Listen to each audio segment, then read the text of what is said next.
ஓம் சைராம், ஜெய் சைராம். என் அன்பின் பிரியமே, நீ நினைக்கும் ஒரு அதிசயம் இப்போது நடக்கப் போகிறது. அது உன்னை அடியோடு மாற்றப் போகிறது. கண் விழித்து எழுந்து அந்த அதிசயத்தை நீ விரைவில் காண்பாய் என் தங்கமே. என்னை நம்பினால் அசாத்தியம் கூட சாத்தியமே. நீ மிகுந்த வேதனை கொண்டு இருப்பதோ சர்வ சாதாரணமான சாத்தியமானதற்கு. பிறகு ஏன் கலவரம்? நீ கேட்டதை மட்டுமே எப்போதும் நான் கொடுப்பது இல்லை. மற்ற எல்லா நல்ல விஷயங்களையும் சேர்த்தே தருவேன். நீ எல்லா நற்குணங்களையும் பெற இப்போது நன்கு தகுதியாகி கொண்டு இருக்கிறாய் என் தங்கமே. இதை கண்ணார நீ பார்த்து கொண்டு இருப்பாய். நீ கேட்டதும் கேட்காத மற்ற நல்லவைகளும் இப்போது உனக்கு கிடைக்கவிருக்கிறது. கிடைப்பது நிலைக்க இருக்கிறது. சந்தோஷமாக இரு, உற்சாகமாகவும் இரு. சமயோஜித புத்தியுடன் நீ எப்போதும் இரு. எப்போது நீ என்னை உறுதியாக பற்றி கொள்ள ஆரம்பித்தாயோ அப்போதே நீ விடுதலையின் படியில் காலை வைத்து விட்டாய் என்பதை உறுதியாக நம்பு. அப்படியானால் உனக்கு விடுதலை உறுதியல்லவா? உன்னுடைய வியாதியையும் வலியையும் பிரச்சனை போன்ற எதையும் திடீரென முழுவதும் நிர்மூலமாக்கி விடுவேன். அனைவர் மீதும் கருணை கொண்ட இந்த பக்கீர் அன்புடன் உன்னையும் பாதுகாப்பேன். இப்போது நீ பிரச்சனைகள் தடங்கல்கள் என்னும் கடலில் கழுத்து வரை மூழ்கியிருக்கலாம். ஆனால் நீ எதற்காகவும் பயப்படாதே. நீ அனுபவித்த கஷ்டங்கள் விரைவில் கனவாக மாறி அதுவும் மறைந்தே போகும். ஆனால் உன்னுடைய ஆசைகள், அதை நான் நிச்சயம் உனக்கு கொடுப்பேன் என்று நான் சொன்னது அனைத்தும் கனவாய் போகாது. நீ கேட்டதை விட பல மடங்காக உனக்கு நான் நிறைவேற்றப் போகிறேன். இனிதான் உனக்கான வாழ்க்கையை நான் வழங்கப் போகிறேன் என் தங்கமே. உன் நன்னடத்தைக்கும் நேர்மைக்கும் உண்டான பரிசை நான் உனக்காக உருவாக்கிவிட்டேன். விரைவில் அது உன் கரங்களில் தவழும். நானே கதி என்று இருக்கும் உன்னை எப்படி நான் பாதியில் விட்டு விடுவேன்? உனக்கானதை பார்த்து பார்த்து தயார் செய்து கொண்டு இருக்கிறேன். இன்னும் சிறிது காலத்தில் உனக்கு நான் குறித்துள்ள நாளில் உன் கையில் வந்து சேரும். அதுவரை சற்று பொறுமையாக இரு. என் நாமத்தை மட்டும் நீ உச்சரித்து கொண்டே இரு. கவலைப்படாதே என் தங்கமே. நிச்சயமாக அப்பா உன்னை நான் கரை சேர்ப்பேன். ஆனால் இது தெரியாமல் நீ கவலைப்பட்டு கொண்டு இருக்கிறாய். நீ நீண்ட காலமாக ஏங்கி வேண்டி நின்றது கிடைக்கப் போகிறது. என்னை நம்பியவரை நான் ஒருபோதும் கைவிடுவது இல்லை. உன்னை நான் கரம் பிடித்துள்ளேன் என்பதை நீ மறவாதே. தன் குழந்தையின் கைப்பிடித்து அரவணைத்து பாதுகாத்து வளர்த்து வரும் அப்பாவையும் காப்பாற்றும் அப்பா நான் என்பதையும் நீ என்னாலும் மறவாதே. இந்த கருணையுள்ள பக்கிரியை மீறி உனக்கு எதுவும் நடக்காது. உனக்கும் உன்னை சேர்ந்தவர்களுக்கும் அளவுக்கு மீறி நடந்து விடாது என்பதை நம்பு. நடக்கும் சில உன்னையும் உன்னை சேர்ந்தவர்களையும் பெருமளவு பாதிக்காது. துணிந்து நில், தொடர்ந்து செல். உனக்கும் உன்னை சேர்ந்தவர்களுக்கும் சறுக்குவது போல இருக்கும். ஆனால் அனைத்தையும் வழி நடத்தும் இந்த பக்கிரி உன் வாழ்க்கையில் தகுந்த நேரத்தில் நுழைவேன். அப்போது என் எதிர்பாராத அருளால் அவை யாவும் மாற்றப்பட்டு நடக்கும் யாவையும் உனக்கும் உன்னை சேர்ந்தவர்களுக்கும் நன்மையாக நடக்கும். உன் வாழ்வில் நீ நிறைய போராடுகிறாய். நிறைய துன்பங்களை சகித்து கொண்டும் விட்டாய். எங்கே விடிவு காலம் என்ற ஒன்றே இல்லாமல் போய்விடுமோ என்ற அளவுக்கு கூட சூழலை சந்தித்தும் விட்டாய். ஆனாலும் அதிசயத்தக்க அளவில் இவை அனைத்திலும் இருந்து நீ முன்னேறி வர வேண்டும் என்ற முனைப்போடு வாழ்வில் ஓடிக்கொண்டே இருக்கிறாய். அது நிச்சயம் நடக்கும் என் குழந்தையே. உன் எண்ணப்படியே வெற்றி இலக்கை நீ எட்டி பிடிப்பாய். ஏற்கனவே நான் உணர்த்திய காலத்தின் நேரம் தொடங்குவதற்கு இன்னும் சில தினங்களே உள்ளது. இதையும் கடந்து பொன்னான அந்த காலத்தில் நுழைந்து நீ இன்பமாக இருப்பாய். ஆனந்தத்தை வெளியே தேடுவதுதான் மனிதனுடைய துக்கத்தின் மூலவேர். வெளி உலகம் உள் உலகின் பிரதிபலிப்பு. யாருமே தனக்குள்ளே கிடைக்காததை வெளியிலிருந்தும் பெற முடியாது என்பது ஆணித்தரமான உண்மை. வெளியில் ஆனந்தத்தை தேடுகிறோம். தோன்றும் தேவைகளையும் ஆசைகளையும் பூர்த்தி செய்தால் அந்த ஆனந்தம் கிடைத்துவிடும் என்று தோன்றுகிறது. சரி என்று ஆசைகளை பூர்த்தி செய்யும் முயற்சியில் ஈடுபடுகின்றோம். அந்த முயற்சியிலேயே குறுக்கீடுகள் வந்தால் குமுறுகின்றோம், அழுகின்றோம், அங்கலாய்க்கின்றோம். ஒரு வழியாக அந்த தேவைகளையும் ஆசைகளையும் எப்படியோ பூர்த்தி செய்து நாம் அடைந்து விடுகிறோம். சரி, இனியாவது ஆனந்தமாய் இருந்து விட வேண்டியதுதானே? அப்படி எந்த மனிதனும் ஆனந்தமாய் இருந்ததாய் இதுவரை வரலாறு இல்லை. இனியும் அப்படி ஒரு வரலாறு உருவாகப் போவது இல்லை. கிடைக்கின்ற ஆனந்தம் அழுத்து போகிறது. அந்த மகிழ்ச்சிக்கு எப்போதும் அற்பாய்சுதான். மனம் அடுத்த ஆசைகளையும் தேவைகளையும் அடையாளம் காட்டுகிறது. இது கிடைத்தால்தான் ஆனந்தம் என்று சொல்கிறது. மறுபடி அவற்றை பூர்த்தி செய்ய போராட நாம் ஆரம்பிக்கின்றோம்.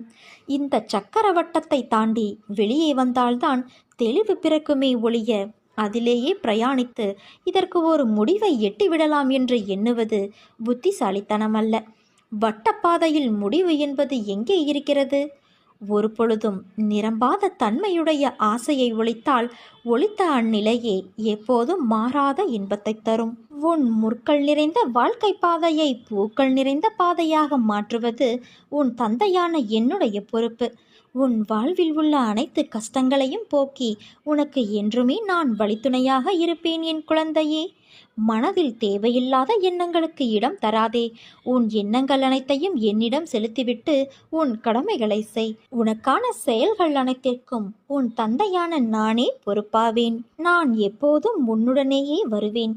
கவலை வேண்டாம், நான் உன் அருகிலேயே இருக்கின்றேன். தாளிடப்பட்ட கதவுகள் என் நுழைவை தடுத்துவிட முடியாது. நானே அங்கு உன் குடும்பத்தையும் உன்னையும் காத்து கொண்டு அமர்ந்துள்ளேன். நீ எங்கு இருந்தாலும் என்னை நினை, நான் உன் பக்கத்தில் இருப்பேன்.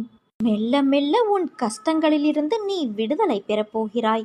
நீ வாழவே கூடாது என நினைத்தவர்கள் முன்பு நன்றாக வாழப்போகிறாய் குழந்தையே. உன் அப்பாவின் பார்வை எப்போதும் உன்மேல் இருக்கும்.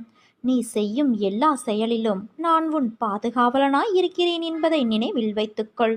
இனி நடப்பது எல்லாம் நன்மையாக இருக்கும். நீ சந்தோஷமாக இரு. ஏன் எல்லோரிடமும் அழுது புலம்புகிறாய்? உண்மையில் உனக்கு இது சோதனை காலம்தான். ஆனால் அதற்காக நீ ஏன் உன் வாழ்க்கையை முடிந்துவிட்டது போல இருக்கிறாய்? எதுவும் இங்கு நிரந்தரமில்லை. வாழ்க்கையில் வெற்றி பெறவே மாட்டாய் என்று நீ முடிவு செய்யாதே. எல்லோருடைய வாழ்விலும் சோதனைகள் வரும். இது உனக்கு மட்டும்தான் இப்படி நடக்கிறது என்று நினைக்காதே குழந்தையே. ஒவ்வொருவருடைய பிரச்சனைகள் வெவ்வேறாக இருக்கும். அதனால் நீ மற்றவர்களை பார்த்து படும் துயரத்தை அவர்கள் படவில்லை என்பதற்காக அவர்கள் நன்றாக இருக்கிறார்கள் என்று நீயே நினைத்து கொள்கிறாய். நீ தனியாக இருக்கும் போதெல்லாம் உன் அடுத்த கட்ட முன்னேற்றம் குறித்து யோசிக்காமல் தேவையற்ற வீண் குழப்பங்களை பற்றியே யோசித்து கொண்டு இருக்கிறாய். முதலில் அதை நிறுத்து. அதுவே உன் மனதை பலவீனப்படுத்தும், உன் மனதை வெறுமையாக்கும். கவலைகளை சுமந்து கொண்டு இருக்காதே குழந்தையே. வாழ்க்கையில் வெற்றி பெற எந்த சூழ்நிலையிலும் நம்பிக்கையையும் பொறுமையையும் இழக்காதே. உன் துயரங்களை மனதைரியத்தோடு எதிர்கொள். இந்த செயல்கள் நிச்சயம் உன்னை வெற்றி பெற வைக்கும். மற்றவர்கள் உன்னை எத்தனை வழிகளில் வசைப்பாடினாலும் கவலை கொள்ளாமல் உன் கடமைகளில் மட்டும் நீ கவனம் செலுத்தி செயல்படு. உன் மனதை ரணப்படுத்திய பல தோல்விகளும் அவமானங்களும் நீ நாளை பெறப்போகும் வெற்றியின் உரங்களாகும். என் குழந்தையின் நல்வாழ்வே எனக்கு மகிழ்ச்சியை தரும். நீ நிச்சயம் தடைகளை தகர்த்து வெற்றியடைவாய் குழந்தையே. உன் தந்தையான நான் உன்னை வெற்றியடைய வைப்பேன். உன் முயற்சி வீண் போகாது. நீ நிச்சயம் வெற்றியடைவாய். கெட்ட செயல்கள் செய்பவன் இப்போது நல்ல முறையில் சுகமாக வாழ்கிறான் என்றால் அவன் முந்தைய பிறவியில் செய்த நல்ல கர்மாவின் பயன்களை அனுபவிக்கும் நேரம் அதுவாக இருக்கும். நல்லவர்கள் சில நேரம் கடுமையான கஷ்டங்களை அனுபவிக்கிறார்கள் என்றால் அவர்களது முற்பிறவியில் செய்த தீய கர்மாக்கள் ஆகும். ஆனால் நன்மை தீமை செயலுக்கு ஏற்ப விளைவுகள் கட்டாயம் அனைவருக்கும் உண்டு. பிரபஞ்சத்தின் சட்டமும் அதுதான். காரணமில்லாமல் காரியமில்லை. மனதால் கூட பிறருக்கு நாம் எப்போதும் தீங்கு நினைக்கக்கூடாது குழந்தையே. எந்த சூழ்நிலையிலும் ஒருபோதும் சிந்திக்காமல் முடிவெடுக்காதே. பிறகு வருந்தி பயன் கிடையாது. நிதானமாக என் மேல் நம்பிக்கை வைத்து செயல்படு. அனைத்தையும் நான் உனக்கு சாதகமாக மாற்றியமைப்பேன். நீ கண் கலங்கும் போதெல்லாம் உனக்கு கை கொடுத்து ஆறுதல் படுத்த உன் தந்தையான நான் இருக்கும்போது எந்த துன்பம் உன்னை நெருங்கினாலும் புன்னகையோடு எதிர்கொள். மிக முக்கிய திருப்பத்தோடு ஒரு நல்ல விஷயம் உனக்கு நடக்கப் போகிறது. உன்னை கஷ்டப்படுத்துகிற விஷயம் உனக்கு இன்பத்தை கொடுக்கப் போகிறது. உனக்கு பெரும் மகிழ்ச்சி காத்துள்ளது என் குழந்தையே. ஆரம்பம் என்று ஒன்று இருந்தால் முடிவு என்ற ஒன்று உண்டு. நீ ஏன் இதுதான் உன் முடிவு என்று நினைக்கிறாய்? வருடக்கணக்காக நீ கோணி குறுகி புழுங்கி தவித்து அனுபவித்து வரும் மனவேதனைகள், துயரங்கள், துக்கங்கள், மனவலிகள், அவமானங்கள், வருடக்கணக்காக தினமும் நேர காலம் அறியாமல் என்னிடம் சாஷ்டாங்கமாக விழுந்து பல மணி நேரம் கதறி அழுது வேண்டியது எல்லாம் எப்படி வீணாக போய்விடும்? ஒவ்வொரு வினைக்கும் ஓர் எதிர்வினை ஒன்று உண்டு என்பது உனக்கு தெரியாதா என்ன? அதுவும் பல வருடங்களாக நான் அல்லவா உன்னை என் முன்னிலையில் அதையெல்லாம் செய்ய வைத்தேன். உன்னையும் ஒரு பக்கம் காப்பாற்றிக் கொண்டு நாம் எந்த ஜென்மத்திலோ செய்த பாவங்கள் தீர நாம் செய்யும் பரிகாரங்களை விடவும் வருடக்கணக்காக கண்ணீர் விட்டு கதறி அழுது வேண்டும்போது அதில் எல்லா பாவங்களும் முழுவதுமாக கரைந்துவிடும். இதை நான் அல்லவா உனக்கு அனுமதித்தேன். இதற்கிடையில் என்ன தடைகள், தடங்கல்கள், தடுமாற்றங்கள், பரிதவிப்புகள் உனக்கு வந்திருந்தாலும் அவையெல்லாம் என் பாதுகாப்போடு தான் உனக்கு நடந்தன. பிறகு என்ன உனக்கு கலக்கம்? உனக்கு நான் சமீபத்தில் கனவிலும் நினைவிலும் என் ரூபமாகவும் மனிதர்கள் மூலமாகவும் பிற உயிரினங்கள் மூலமாகவும் உனக்கு பிடித்த இறை ரூபத்திலும் தரிசனம் தந்து ஆசி வழங்கியது எல்லாம் எப்படி உனக்கு நடக்காமல் போய்விடும்? உன் கர்ம வினைகள் இனி தீர்ந்து விட்டது. நீ வெகு விரைவில் மகிழ்ச்சி பாதையில் செல்ல இருக்கிறாய் குழந்தையே. உனக்கு நடக்கும் நன்மை எல்லாம் இனி தானாகவே உன் முயற்சி எதுவுமின்றி திடீரென்று என்னுடைய நேரடி வருகையால் கண்காணிப்பால் திடீரென்று நடக்கும். அப்போது உன்னுடைய துயரங்கள், துக்கங்கள், கவலைகள், கலக்கங்கள் அனைத்தும் சூரியனை கண்ட பனி போல தானாக விலகிவிடும். மகிழ்ச்சி, மன அமைதி உன் வாழ்வில் நிரந்தரமாக குடிக்கொள்ளும். அதை பெற்றுக்கொண்டு என்னை பார்க்க விரைந்து வா. உன் மனதிற்கு நிம்மதியை தரும் மாற்றங்கள் தான் இப்போது உன் வாழ்வில் நடந்து கொண்டு இருக்கிறது. விரைவில் உன் மனம் எதிர்பார்த்த அந்த நிம்மதியான வாழ்வை நீ வாழப்போகிறாய் குழந்தையே. உன் இல்லத்தில் உள்ள பிரச்சனைகள் எல்லாம் முடிவுக்கு வரும். உன் உள்ளத்தில் அடுத்து என்ன செய்ய வேண்டும் என்ற தெளிவான சிந்தனை பிறக்கும். உனக்கு நல்லதே நடக்கப் போகிறது. நீ கொஞ்சம் தெளிந்த மனதோடு இரு. ஏன் குழம்புகிறாய்? ஏன் தடுமாறுகிறாய்? எதிர்காலத்தை பற்றிய பயம், நிலைமை என்ன ஆகுமோ என்ற கவலை. நான் இருக்கும்போது நீ எதற்காக கவலைப்படுகிறாய்? அனைத்தையும் நான் சீர்திருத்துவேன். நான் உன் இல்லத்திற்கு வந்து குடி புகுந்து கம்பீரமாக அமர்ந்திருக்கின்றேன். விடியலுக்காக காத்திருக்கும் உன் வாழ்வில் சூரியனாய் வந்து நான் ஒளி ஏற்றுவேன். நல்லதோ கெட்டதோ அனைத்தையும் என்னிடம் விட்டுவிடு. எதுவுமே இங்கு நிரந்தரம் இல்லை குழந்தையே. எனக்கெல்லாம் நல்லது நடக்குமா என்று சந்தேகத்தை விடு. நம்பிக்கையாக இரு. உன் தந்தை நான் நிச்சயம் உனக்கு ஒரு அற்புதத்தை நடத்தி காட்டுவேன். நம்பிக்கையோடு இரு என் குழந்தையே. நிச்சயம் அது நடந்தே தீரும். எந்த அளவுக்கு நீ வேண்டாம் என்று ஒதுக்கப்பட்டாயோ அந்த அளவுக்கு என்னால் நீ உயர்த்தப்படப் போகிறாய். நான் ஒருவனை உயர்த்த விரும்பினால் அதை யாராலும் தடுக்க முடியாது. இதை என்றும் நீ நினைவில் வைத்துக்கொள். நீ எதையோ யோசித்தபடியே இருக்கிறாய். வாழ்க்கையில் வருவதை அனுபவித்து வாழ வேண்டுமே தவிர தேவையற்ற குழப்பங்களை மனதில் சுமந்து கொண்டு தேவையில்லாமல் யோசித்து கொண்டு இருப்பதை தவிர்த்து கிடைத்திருக்கும் இந்த வாழ்க்கையை எப்படி போராடி ஜெயிப்பது, இதை பற்றி யோசித்து வாழ்க்கையில் வரும் மேடு பள்ளத்தை கடந்து எப்படி மீண்டு வருவது, வாழ்க்கையில் வரும் இன்னல்களை எப்படி எதிர்த்து வாழ்வது, இப்படிதான் யோசிக்க வேண்டும். நான் சொல்வது அருள் வாக்கல்ல, தெய்வ வாக்கு. விதிக்கப்பட்ட விதி யாராக இருந்தாலும் அனுபவித்தே ஆக வேண்டும். நான் அனைத்திலும் இருந்து உன்னை பாதுகாத்து வழி நடத்தி செல்வேன். என் அற்புதங்கள் நடந்து கொண்டேதான் இருக்கிறது. அதை நீயும் பார்த்து கொண்டேதான் இருக்கின்றாய். உன் துயரங்கள் அகலப் போகிறது. மகிழ்ச்சியாக இரு. எதற்காகவும் எந்த சூழ்நிலையிலும் மனம் தளர்ந்து விடாதே. வஞ்சகம் செய்யாதவர் யாராவது ஒருவரை காட்டு பார்க்கலாம். தவறு வஞ்சகம் செய்யாதவர் எவரும் இல்லை. மனதை அலைப்பாய விடாமல் எதை செய்தாலும் என்னிடத்தில் தெரிவித்து பிறகு அதை செய்ய முற்படு. நான் அதை நடத்தி காட்டுவேன்.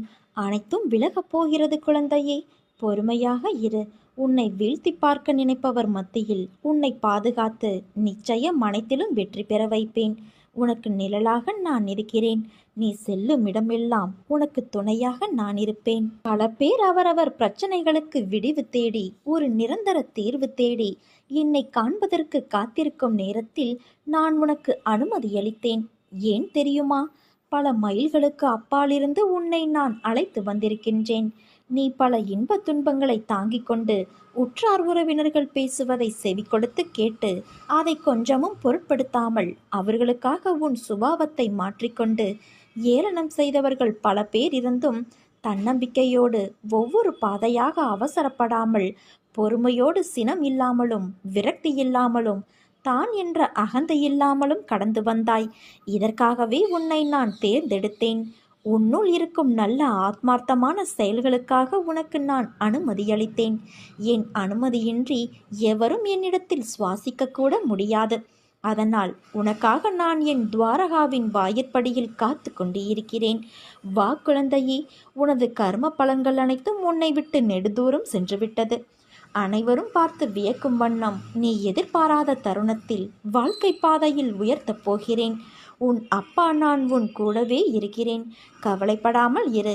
இழந்ததையெல்லாம் நீ மீண்டும் பெறப்போகிறாய். நான் உன் நிழலாக உன் கூடவே இருக்கும்போது எதை நினைத்தும் கவலைப்படாதே. நம்பிக்கையோடு இரு, நல்லதே நடக்கும். என் தரிசனத்திற்காக நீ பல நாட்களாக ஏங்கி காத்திருக்கின்றாய். உன்னுடைய கஷ்டமான நேரங்களில் எல்லாம் உனக்கு கூட துணையாக நான் இருந்திருக்கின்றேன். ஆனால் உன்னால் என்னை காண முடியவில்லை. கொஞ்ச நேரம் ஒதுக்கி உன் மனதிலே என்னை தியானித்துப் பார். முதலில் நான் உன்னிடம் பேசுவேன். பிறகு சில நாட்கள் கழித்து நிச்சயமாக நீ என்னை காண முடியும். வாழ்க்கையில் எதுவுமே காரண காரியங்கள் இல்லாமல் நடக்காது. வெட்ட வெளியில் வானில் இறைவனால் அமைக்கப்பட்டுள்ள இந்த உலகங்கள் அனைத்துமே காரண காரியங்களோடு திட்டமிட்டபடி இயங்கி வந்து கொண்டிருக்கிறது. இந்த உலகத்தில் உள்ள ஒவ்வொருவரும் தனித்தனியாக இதுவரை எடுத்த ஒவ்வொரு பிறவியிலும் வாழ்க்கையில் தினம் செய்த இப்போது செய்து வரும் ஒவ்வொரு வினைக்கும் சமமான எதிர்வினை ஒன்று இந்த பிரபஞ்சத்தில் பதிவாகி அதுவே உரிய காலங்களில் அவர்களுக்கு திரும்ப நடக்கிறது. மேலோட்டமாக பார்த்தால் இன்னார் செய்த செயல்களால் தான் இன்னாரெல்லாம் அனுபவிக்கிறார்கள் என்று தோன்றும். ஆனால் ஒரு நெருப்பு உன்னை சுட்டுவிட்டால் நீ நெருப்பின் மீது பழி சுமத்துவது இல்லை. உன் கவனக்குறைவோ அல்லது பிறர் வேலை உன் கெட்ட நேரம் என்று நினைக்கின்றாய். நன்கு யோசித்து பார்த்தால் தீதும் நன்றும் பிறர் செய்து வாரா என்பதும் நமக்கு நன்மை துன்பம் செய்பவர்கள் வெறும் கருவிகள்தான் என்பதும் நாம் முந்தைய பிறவியில் செய்ததே நமக்கு திரும்ப அந்த கருவிகள் வடிவில் வருகிறது என்றும் உனக்கே புலப்படும்.